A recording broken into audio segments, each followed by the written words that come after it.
কথা ধারাবাহিকের নতুন পর্বে দেখা যায় যে অ্যাভির কথা মতো মামার বাড়ি ফিরে গেলে দাদুর হাতে থাপ্পড় খেয়ে কথাকে ফেরাতে ছুটে গেল অগ্নি। বাড়ির কেউ কথাকে সহ্য করতে পারছে না দেখে কথাকে ধমক দিয়ে বাড়ি থেকে বের করে দিয়েছে অ্যাভি। আর এর পেছনে ম্যান্ডির অবদান সবচেয়ে বেশি, কারণ ম্যান্ডি অ্যাভিকে বলেছে তুমি তোমার মায়ের পছন্দ করা মেয়েকে বিয়ে না করে অন্য একটা মেয়েকে এ বাড়িতে রেখেছো। অ্যানিও ম্যান্ডির কথা শুনে বলে তুই যদি কথাকে এ বাড়ি থেকে না তাড়াস তাহলে তোর পাশ থেকে আমরা সবাই সরে যাব।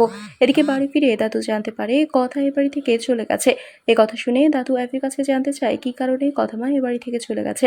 অ্যাভি কিছু না বললে অঙ্কিত এসে দাদুকে সবকিছু খুলে বলে।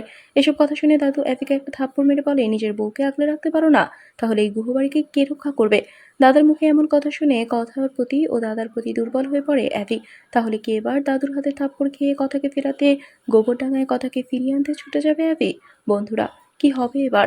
এক্ষুনি একটি লাইক দিয়ে এবং কমেন্ট করে জানিয়ে দাও তোমাদের মতামত। ধন্যবাদ।